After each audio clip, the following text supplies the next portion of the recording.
tulo ka sambingay ang gisulod karon sa atong ebanghelyo kadtong bahandi sa uma, mutya o baling. Doon na ni sila relasyon, pwede sa nagtagsa-tagsaon, pero ato na lang himuong kausak atong pamalandong 3-in-1. Ang resulta gyud kung makaplaga na nato ang bahandi or ang mutya, ang resulta gyud ay ato gyung ibaligya ang tanan. Pasabot kung ato nang makaplagan ang gingharian sa langit, ato gyung biyaan ang tanan. Pasabot ana, ang tao gid ang tinuod nga nagsunod sa Ginoo din agyod mawili sa bisan unsa dinhis kalibutan.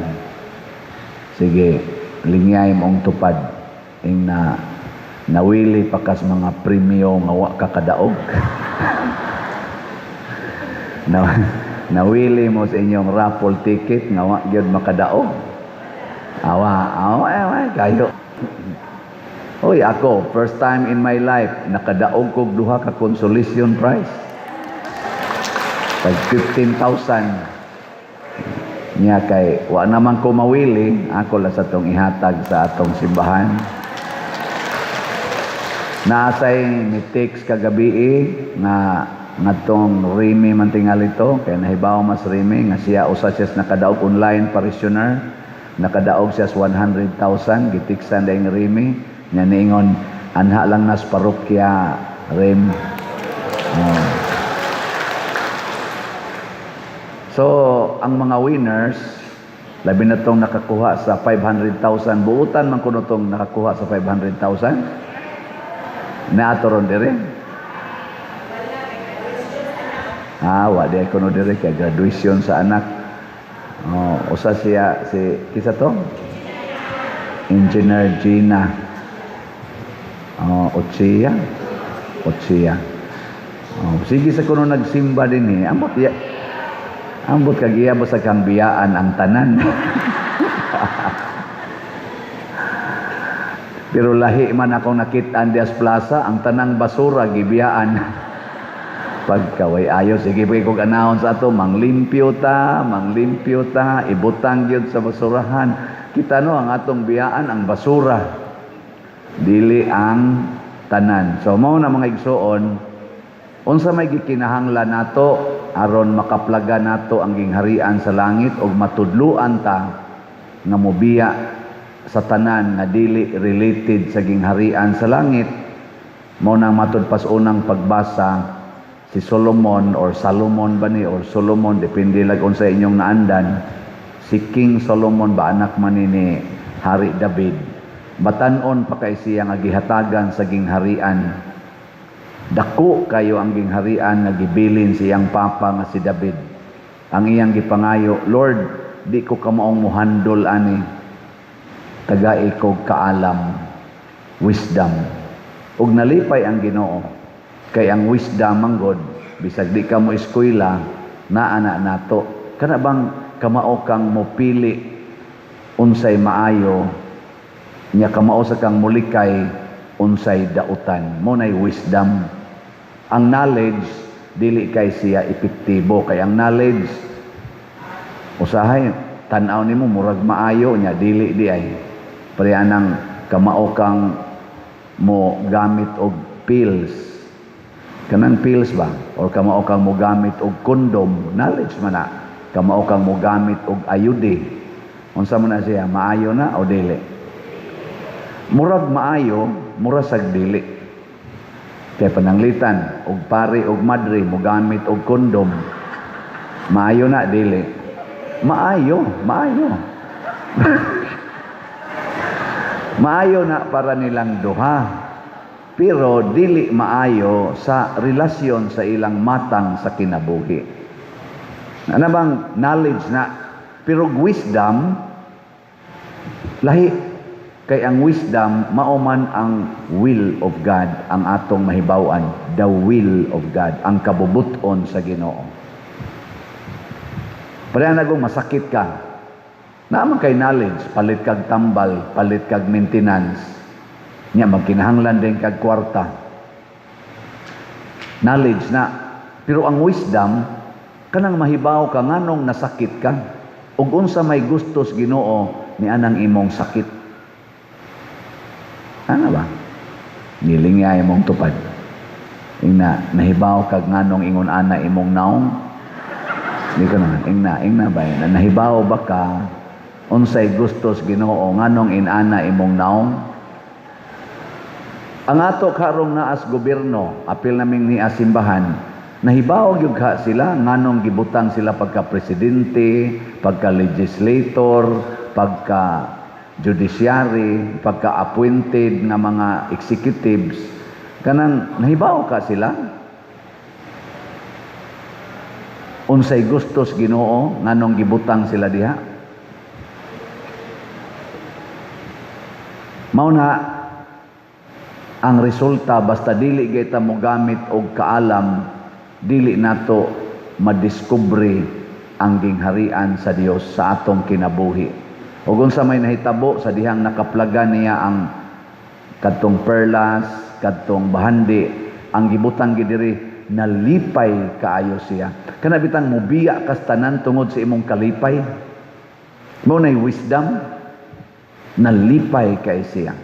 Karon sila nangawat og trillions kanang atong naas gobyerno kay ilang paminaw tungod kay sila nay galingkod og nagkontrol sa atong panudlanan sa nasod, kaya nila nga tigumon, kuhaon ang tanang kwarta nga gusto nilang kuhaon.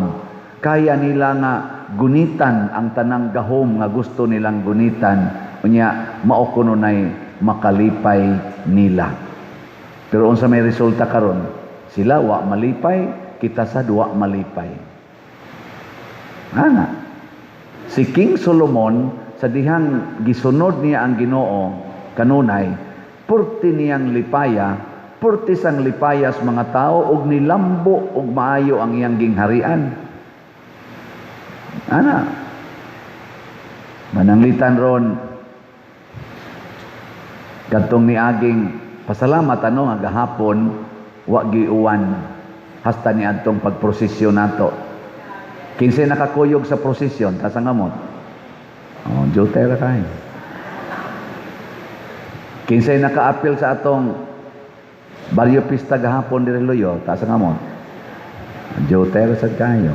Wa mo ka-discovery sa gingharian. Dito ra mo sa inyong balay.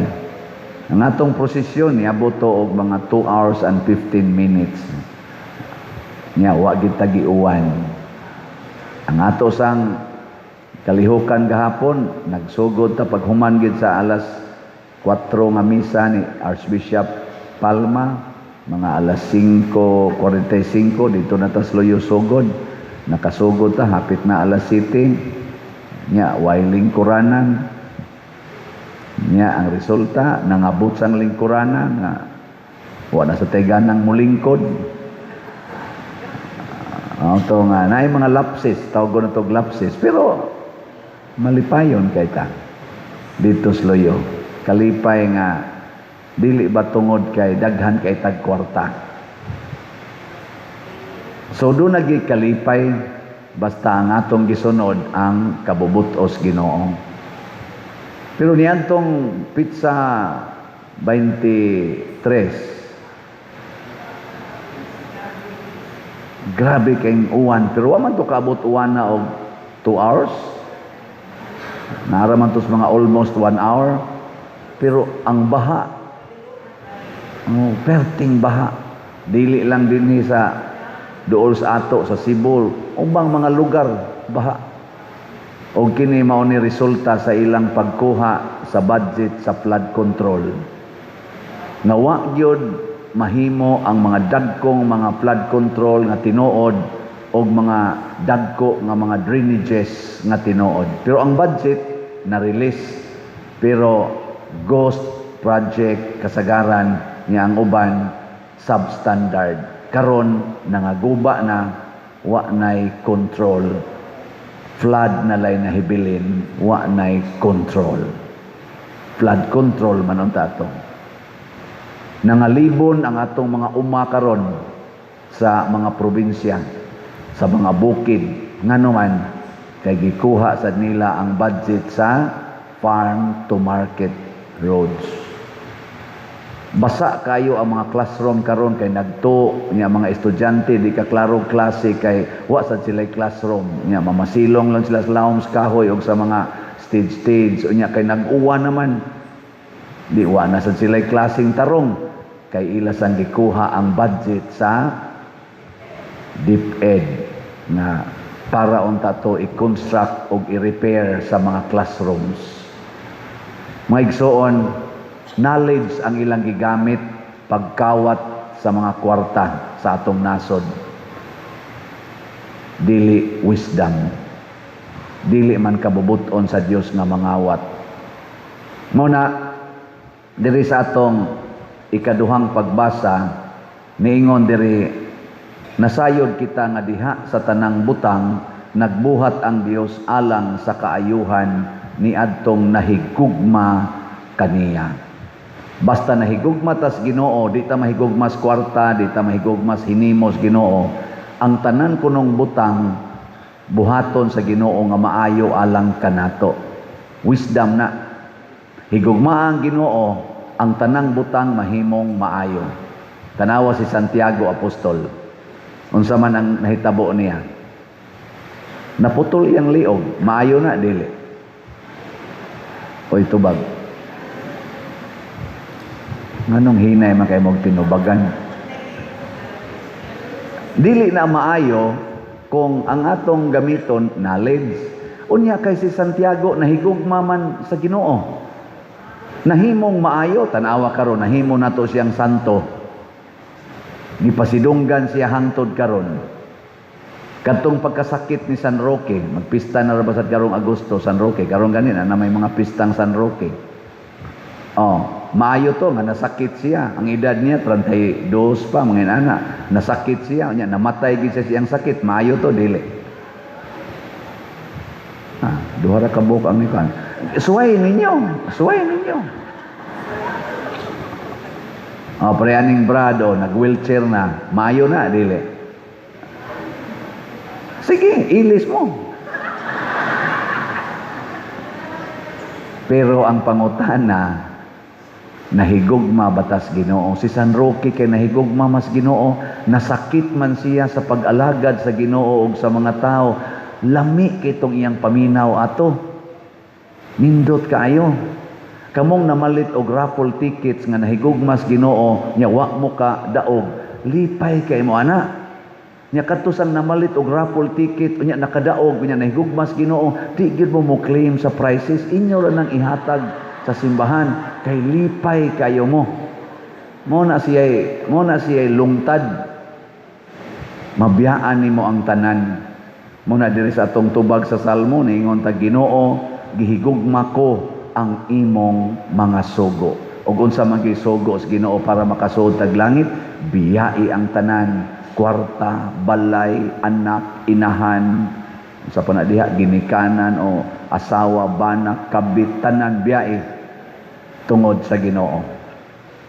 Mao na karon isip atong pasalamat kay Thanksgiving Sunday maro sa atong parokya, wa tay informal offerings kanang sibot. Naman ni daghang sobre diha, mulinya mo dirig 4 ka linya. Nya ihog ang inyong pasalamat. Sa inyong paghog sa pasalamat, hisguti ang inyong kalipay. Bisan sa pagpasalamat nato nga nangamatay ang atong mga katigulangan nga nagbilin og pagtuo. Ako ang akong mamag papa gibinlan Manila og pagampo sa rosaryo kada adlaw. Ug maunay ni bunga nga ako nahimong pari. Nadagko na kaayo og kulikta. Kita sad Pasalamat sa tas Ginoo nga gibinlan tagpagtuo 163 years na ang atong parokya. Na ako'y nabasahan ron social media, doon na mga simbahan na sad dito sa gawas nga gisira na sad sa parish priest kay wa nay mosimba. Nasay uban ng kulbaan na kay wa na kunoy mga batan-on nga mosimba, pulos mga tiwasonon. Oh, tinuod gid na ang hitabo karon. Mao na nga pasalamat ta. Unya kana sa inyong paghug unya sa inyong mga offer. Pasalamat. Commitment sa nato nga ato sang ibilin ang nindot nga timaan sa pagtuo ngadto sa sunod nga generation. Dili ang pagkakawatan, dili ang pagkahingwarta, dili ang pamulitika, kung dili ang paghigugmaay nga matod pa sa ato dihang tema Santiago Apostol, giya sa pagpaminaw alang sa kahiusahan sa simbahan. Kanaunta maghiusa ta ba? Nya unsa may ato din hirong ibilin kung padayono ni nato atong pagtinabangay ang atong bell tower hapit na mahuman sige na nagtingog nya ang atong adoration chapel pwede na mo diha mo gamit ang atong CR tabahuonon pa kanang atong walk of apostles ug ang pag-ilis atong lingkuranan bisag kini lang ni amoy atong mabilin nya mamatay na mo inighuman atong ilis aning atong lingkuranan dako na kay kada lingkod nila diha moingon gyud sila nakaapil ang akong mama ani ang akong papa ang akong maguwang og tampo no nya sugda na nato karon sa paghatag og thanksgiving biyahe ang tanan ihog ang tanan sa sobre og ihog dire aron maglakaw na lang kapauli sa inyo nga magsigig kanta og give thanks nindot no